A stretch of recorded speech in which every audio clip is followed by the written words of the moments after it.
जय माता दी दोस्तों। सुहागन महिलाएं साल में बहुत से ऐसे व्रत हैं जिन्हें अपने पति की लंबी आयु और अखंड सौभाग्य की प्राप्ति के लिए रखती हैं, जिनमें से एक है कजरी तीज का व्रत। कजरी तीज को सातुड़ी तीज, नीमड़ी तीज, बड़ी तीज या फिर बूढ़ी तीज के नाम से भी जाना जाता है। ये भाद्र मास के कृष्ण पक्ष की तृतीया को मनाया जाता है। वैसे तो साल में 3 प्रकार की तीज आती हैं। पहली हरियाली तीज, फिर कजरी तीज आती है, इसके बाद हरतालिका तीज आती है। नॉर्थ इंडिया की ज्यादातर सुहागन महिलाएं इस व्रत को रखती हैं। ये व्रत करवा चौथ के व्रत की तरह ही होता है। इसमें सुहागन महिलाएं अपने पति की लंबी उम्र के लिए व्रत रखती हैं और कुंवारी कन्याएं मनचाहा वर पाने के लिए इस व्रत को रखती हैं। इस व्रत में करवा चौथ के भांति ही रात को भोजन कर लिया जाता है। भोजन करने के बाद महिलाएं सो जाती हैं। इसके बाद सूर्योदय के बाद वो नहा धोकर स्वच्छ वस्त्र धारण करके वो तैयार होती हैं। पूरे दिन वो निर्जला व्रत रखती हैं। भगवान शिव और माता पार्वती की पूजा अर्चना करती हैं। चंद्रोदय के बाद चांद को अर्घ्य देने के बाद वो भगवान को लगाया हुआ प्रसाद खाकर अपने व्रत को तोड़ती हैं। ऐसा माना जाता है कि कजरी तीज के दिन विधि पूर्वक पूजा करने से भगवान शिव और माता पार्वती का आशीर्वाद प्राप्त होता है। उन्हें अखंड सौभाग्यवती होने का आशीर्वाद प्राप्त होता है और यदि कुंवारी कन्याएं इस व्रत को रखती है तो उसे मनचाहा वर पाने का भी आशीर्वाद मिलता है। आज के दिन ये व्रत करने से आपकी जो भी मनोकामना होती है वो पूरी हो जाती है। कजरी तीज के दिन विशेषकर जौ, चने, चावल के आटे का सत्तू बनाया जाता है, जिसमें देसी घी और मेवे आदि डाले जाते हैं, गुड़ डाला जाता है और इसी सत्तू का भोग लगा के प्रसाद के रूप में इसी सत्तू को खाकर व्रत का पारण किया जाता है। साल में 3 बड़ी तीज आती हैं, जिसमें से महिलाएं जिस तीज का भी व्रत रखती हैं उसमें झूला डालने की परंपरा होती है। इसी तरीके से कजरी तीज का भी जो व्रत होता है उसमें झूला डालने की परंपरा है। इस दिन महिलाएं 16 श्रृंगार करके पूजा अर्चना करके एक साथ इकट्ठा होकर कजरी तीज के गीत गाती हैं। इसके साथ ही कजरी तीज के गीत भी गाती हैं। इस दिन गाय के लिए चावल के आटे में घी और गुड़ मिलाकर खिलाने के बाद ही महिलाएं व्रत का पारण करती हैं। आइए अब जान लेते हैं कि साल 2024 में कजरी तीज का त्योहार कब मनाया जाएगा। इस बार भाद्र मास की कृष्ण पक्ष की तृतीया तिथि आरंभ होगी 21 अगस्त को शाम 5:06 से और तृतीया तिथि की समाप्ति होगी 22 अगस्त दोपहर 1:46 पर। तो इस तरीके से उदया तिथि के अनुसार कजरी तीज का त्योहार 22 अगस्त को मनाया जाएगा और दिन गुरुवार रहेगा। इस दिन पूजा का शुभ मुहूर्त रहेगा सुबह 5:54 से लेकर सुबह 7:32 तक और शाम का मुहूर्त रहेगा शाम को 6:53 से लेकर रात 8:16 पर और चंद्रोदय का समय रहेगा रात 8:20 पर। आइए अब जान लेते हैं कि महिलाएं इसकी पूजा कैसे करती हैं। तो इस दिन सुबह जल्दी सूर्योदय से पहले उठकर धम्मौड़ी यानी कि हल्का नाश्ता करने का रिवाज है। कुछ महिलाएं रात को सोने से पहले भी हल्का नाश्ता कर लेती हैं और उसके बाद सूर्योदय के बाद से व्रत करती हैं। जैसे कि करवा चौथ में कुछ महिलाएं सरगी सूर्योदय के पहले ले लेती हैं और उसके बाद पूरा दिन व्रत रखती हैं और कुछ महिलाएं सोने के पहले सरगी खा लेती हैं और उसके अगले दिन सूर्योदय के बाद पूरा दिन निर्जल व्रत रखती हैं। तो जैसा आपके यहाँ होता है, जैसी परंपरा आपके यहाँ है, आप वैसा ही कर सकती हैं। वैसे तो इसमें निर्जला व्रत रखा जाता है, लेकिन अगर कोई स्त्री गर्भवती है तो वो फलाहार व्रत कर सकती है।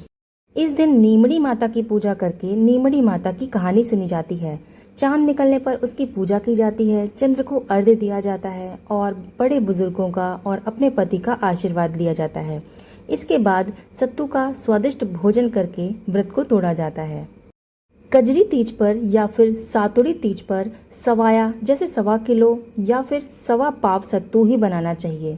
सत्तू अच्छी तिथि या वार देखकर ही बनाना चाहिए। जैसे आप मंगलवार या शनिवार को सत्तू ना बनाएं, तीज के पहले या फिर तीज वाले दिन भी आप बना सकती हैं, लेकिन आपको इस बात का विशेष ध्यान देना चाहिए कि वो मंगलवार या फिर शनिवार का दिन ना पड़े। आप इस दिन जौ, चने, गेहूं के आटे या फिर चावल के आटे किसी चीज़ का भी सत्तू बना सकती हैं सत्तू को खूब सारे मेवे और देसी घी के साथ बनाया जाता है और इसको चांदी के वर्क और मेवे के साथ सजाया जाता है और एक थाली के ऊपर रखकर इसको एक पिंड का आकार दिया जाता है। पूजा करने के लिए एक छोटा सा लड्डू आपको तीज माता के लिए भी बनाना चाहिए। इस दिन महिलाएं अपने हाथों और पैरों में मेहंदी लगाती हैं और 16 श्रृंगार करके वो तैयार होती हैं। इसके बाद मिट्टी और गोबर से दीवार के सहारे एक छोटा सा तालाब बनाकर घी और गुड़ से पाल बांधकर नीम के वृक्ष की टहनी को रोप दिया जाता है। कच्चे दूध में जल भरकर उस तालाब में डाल दिया जाता है और किनारों पर एक दिया रख दिया जाता है। नींबू, ककड़ी, केला, सेब, सातू, रोली मौली, अक्षत आदि थाली में रख लिया जाता है और एक छोटे लोटे में कच्चा दूध भी ले लिया जाता है। सबसे पहले पूजा करते समय आपको भगवान गणेश जी की आराधना करनी चाहिए। इसके बाद सबसे पहले आपको भगवान शिव और माता पार्वती का अभिषेक करना चाहिए। आप कच्चे दूध और जल से उनका अभिषेक कर सकते हैं। इसके बाद तीज माता को जल से छींटे दे सकते हैं। रोली के छींटे दें और इसके बाद चावल चढ़ाइए।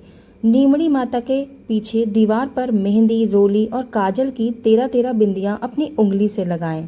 मेहंदी रोली की बिंदी अनामिका उंगली से लगानी चाहिए और काजल की बिंदी तर्जनी उंगली से लगानी चाहिए। नीमड़ी माता को मौली चढ़ाइए, मेहंदी, काजल और वस्त्र चढ़ाएं। इसके बाद दीवार पर लगाई गई बिंदियों पर भी मेहंदी की सहायता से एक लच्छा चिपका दें। नीमड़ी माता को कोई भी फल, सत्तू या दक्षिणा आदि चढ़ाएं। पूजा के कलश पर रोली से तिलक करें और लच्छा बांधें। किनारे पर दीपक के प्रकाश में नींबू, ककड़ी और मोती की लड़, नीम की डाली, नाक की नथ, साड़ी का पल्ला, दीपक की लौ, सत्तू का लड्डू आदि का प्रतिबिंब भी देखना चाहिए। प्रतिबिंब देखते समय आपको इस प्रकार बोलना चाहिए कि तलाई में नींबू दिखे, दिखे जैसा ही टूटे। इसी तरह बाकी सभी वस्तुओं के लिए एक एक करके बोलना चाहिए। इस तरह पूजन करने के बाद सातुड़ी तीज माता की कथा कहानी सुननी चाहिए, नीमड़ी माता की कहानी सुननी चाहिए, गणेश जी की कहानी और लपसी तपसी की कहानी सुननी चाहिए और इसके बाद रात को चंद्रोदय होने पर चंद्रमा की पूजा करनी चाहिए। चंद्रमा का अर्घ्य देने के बाद जो आपने भोग लगाया है उससे व्रत का पारण किया जाना चाहिए। आइए अब जानते हैं कि चंद्रमा को अर्घ्य कैसे देना चाहिए। तो चंद्रमा को अर्घ्य देने के लिए सबसे पहले आपको जल की छींटे देकर रोली, मौली और अक्षत आदि चढ़ाना चाहिए। इसके बाद चांद को भोग अर्पित करें। चंद्रमा को अर्घ्य देते समय आपको हाथ में चांदी की अंगूठी और कुछ गेहूं लेकर ही चंद्रमा को अर्घ्य देना चाहिए। अर्घ्य देते समय थोड़ा थोड़ा जल चंद्रमा की मुख की ओर करके गिराते रहना चाहिए। 4 बार एक ही जगह खड़े रहकर आपको घूमना चाहिए, यानी कि परिक्रमा करनी चाहिए। और चंद्रमा को अर्घ्य देते समय आपको ये बोलना चाहिए कि सोने की सांकली, मोतियों का हार, चांद को अर्घ्य देता जीवो वीर भरतार। चंद्रमा की पूजा और अर्घ्य देने के बाद जो आपने सत्तू का पिंड बनाया है उस पर तिलक करें।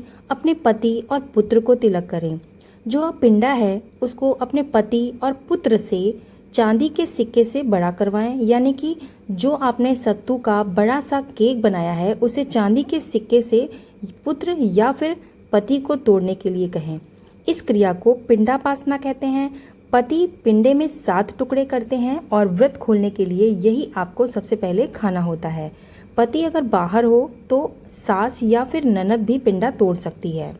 सत्तू पर कोई भी साड़ी और दक्षिणा रखकर उसको सासू जी के चरण स्पर्श करके उन्हें देना चाहिए। अगर सास नहीं हो तो यही प्रक्रिया आप ननद या फिर कोई ब्राह्मण के साथ भी कर सकते हैं।